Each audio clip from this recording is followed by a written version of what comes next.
Y ahí se armó un lío para los teóricos. ¿Qué es esto de los derechos humanos?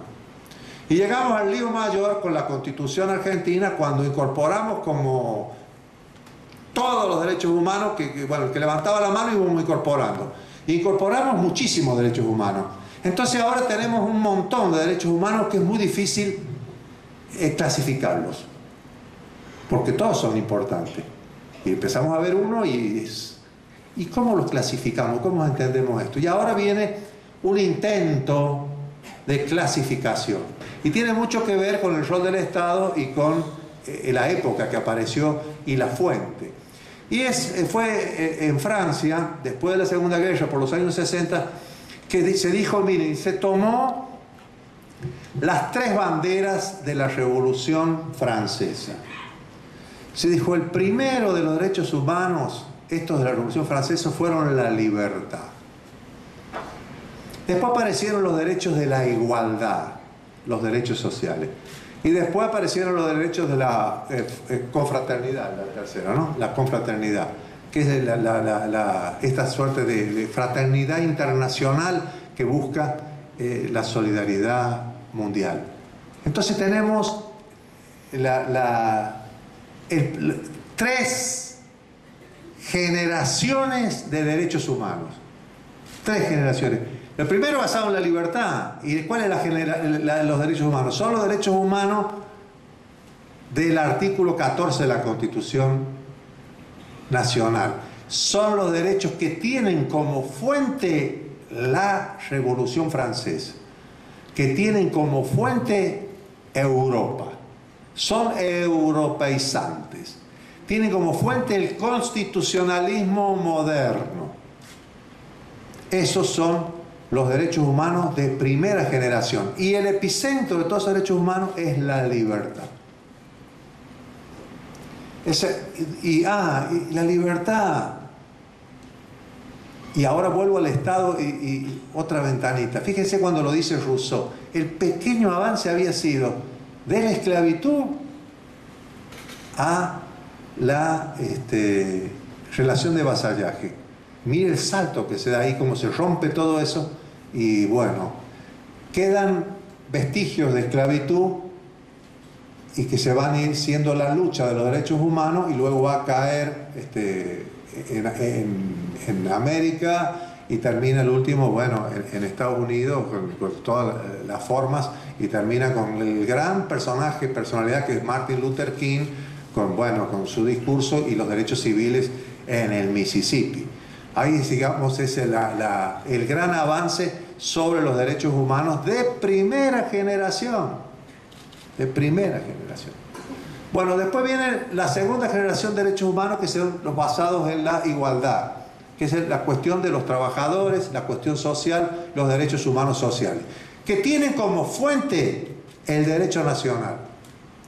Porque los derechos sociales, para estudiar los derechos sociales, no tenemos que irnos a Europa.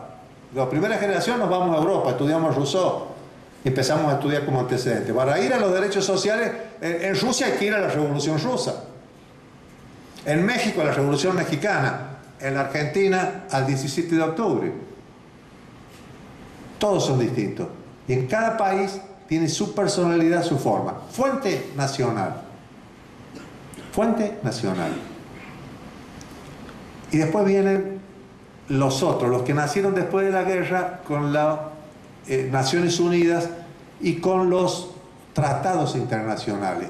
Fuente de los derechos humanos de tercera generación, los tratados internacionales. Y está en base a la confraternidad, a la solidaridad internacional que hay que tener frente a problemas comunes.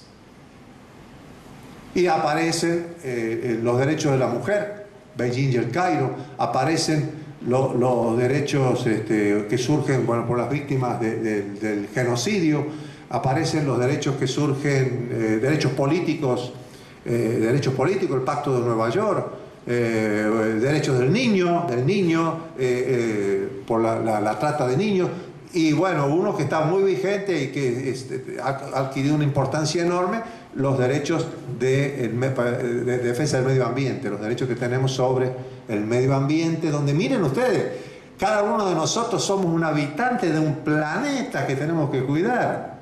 Entonces la acción de todos es considerarnos ciudadanos de un planeta para cuidarnos entre todos.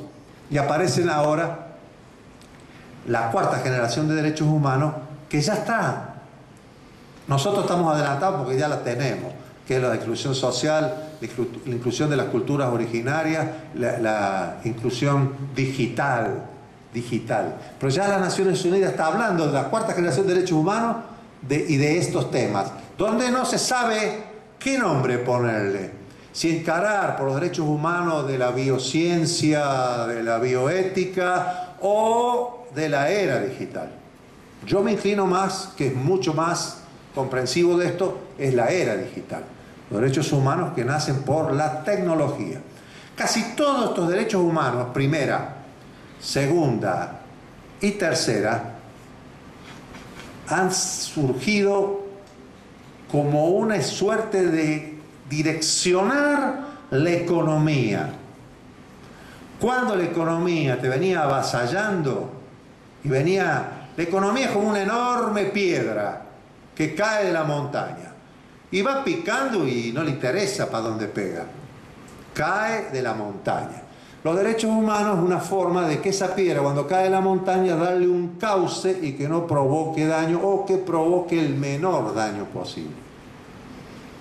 Entonces, estos derechos humanos todos los podemos mirar la importancia que tiene la economía frente a ellos. Pero los de la era cuarta, derechos humanos de cuarta generación, dependen o son generados por la inteligencia. Por la inteligencia. Que ha llegado a tal grado de desarrollo que estaba leyendo un artículo que me ha adelantado Alicia Bañuelo, que es una interesante descripción de lo que está pasando. Él dice que en un momento, bueno, Darwin actuó sobre nosotros y fuimos evolucionando. En otro momento la cultura actuó sobre nosotros y fuimos evolucionando. Y ahora no es que un factor, la cultura o Darwin, externo. Ahora nosotros, el hombre, está en este momento en condiciones de diseñar al hombre del mañana. De diseñarlo con la nueva ciencia y las nuevas tecnologías y el mundo digital y todo lo que estamos aprendiendo en biociencia, bioética y todas estas cosas. Entonces, miren ustedes el enorme marco que nos presentan los nuevos derechos humanos de cuarta generación. ¿Y cuánto hay que hablar de esto? El Estado frente a los derechos humanos. El Estado, en los de primera generación, casi es el principal avasallador y protagonista de la violación de los derechos humanos de primera generación. Casi exclusivo. Por ejemplo, los recursos de habeas corpus, amparo, primero nacieron contra el Estado y ahora tibiamente ya se está aceptando que también sea contra el particular. Está claro que si un comisario detiene sin razón a una persona, funciona el habeas corpus. Un instituto de salud mental privado lo decide internar a una persona y la persona no quiere. Ahora sí funciona el habeas corpus, la tenemos clara. Pero fundamentalmente el principal violador, por así decirlo, de los derechos humanos ha sido el Estado. En los derechos sociales, el Estado tiene un protagonismo distinto, que también hay que verlo como distintivo de primera y segunda generación.